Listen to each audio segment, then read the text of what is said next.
Let's see what happens next with our brave mouse, Despereaux. Chapter 48, on the tail of a rat. Have you ever had hold of the tail of a rat? At best, it is an unpleasant sensation, scaly and cold, similar to holding on to a small, narrow snake. At worst, when you are dependent upon a rat for your survival, and when a part of you is certain that you are being led nowhere except to your death, it is a hideous sensation indeed to have nothing but a rat's tail to cling to.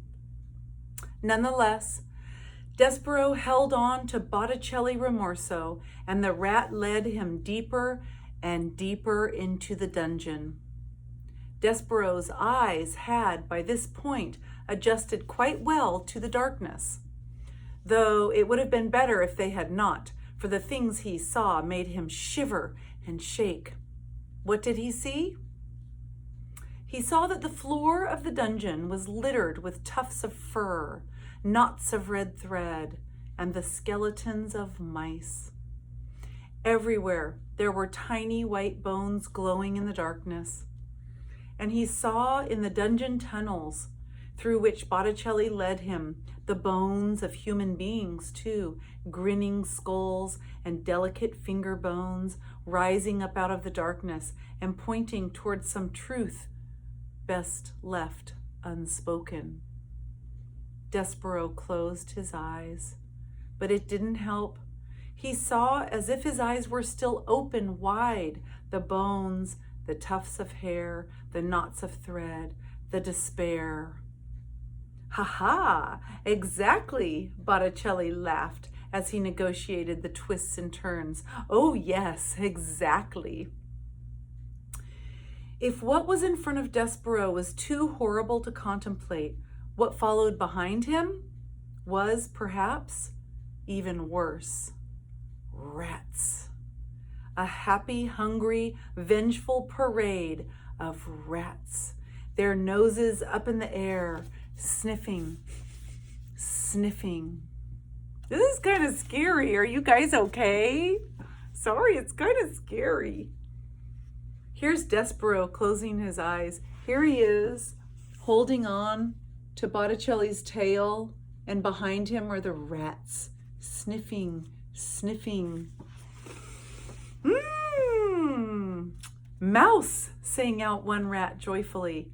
"Oh, yes, mouse," agreed another, "but something else too." "Soup," called out another rat. "Yes, soup," the others agreed. "Blood," sang a rat. "Blood," they all agreed together. And then they sang, "Here, mousie, mousie, mousie, here, little mousie." Botticelli called out to the other rats.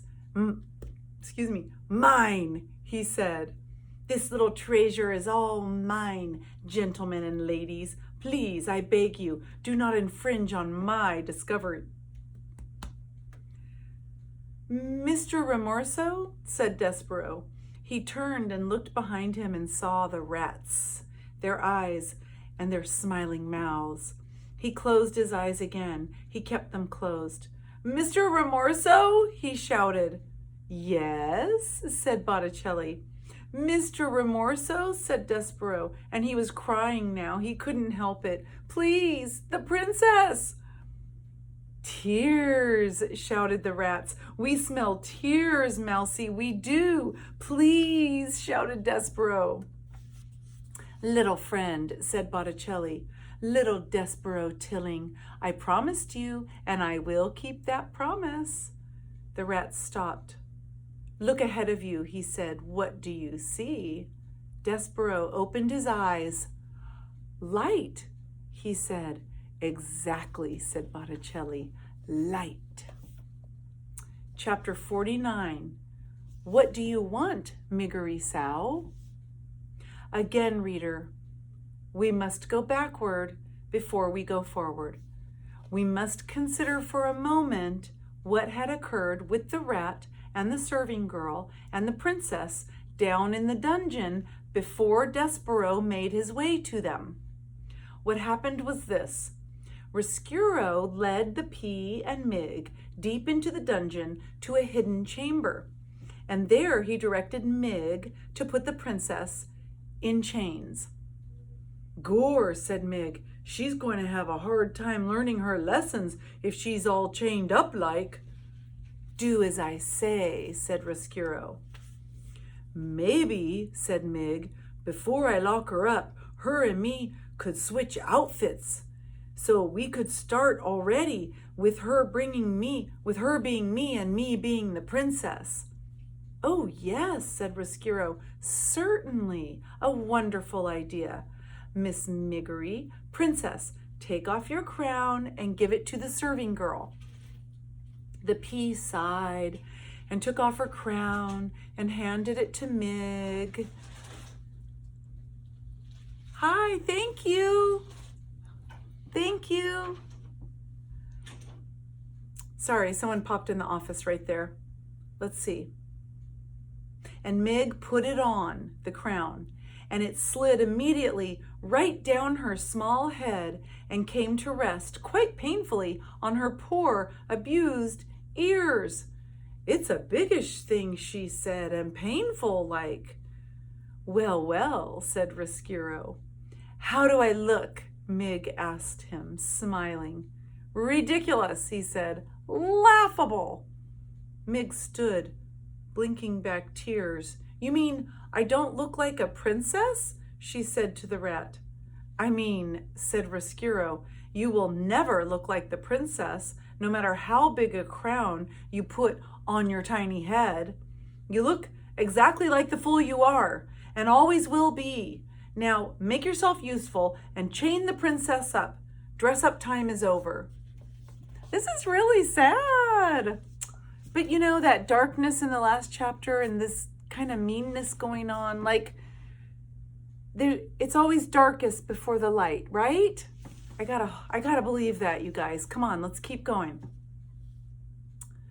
Mig sniffed and wiped at her eyes and then bent to look at the pile of chains and locks on the floor. "And now, princess," he said, "I'm afraid that the time for your truth has arrived. I will now tell you what your future holds. As you consigned me to darkness, so I consign you too to a life spent in this dungeon." Mig looked up. "Ain't she going upstairs to be a serving maid?" "No," said Rescuro. "Ain't I going upstairs to be a princess then?" "No," said Rescuro. "But I want to be a princess." "No one," said Rescuro, "cares what you want."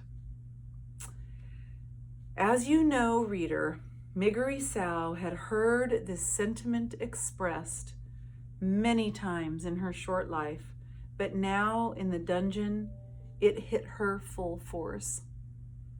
The rat was right. No one cared what she wanted. No one ever cared, and perhaps worst of all, no one ever would care. "I want," said Mig.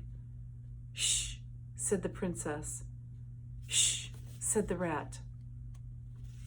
"I want," sobbed Mig. "I want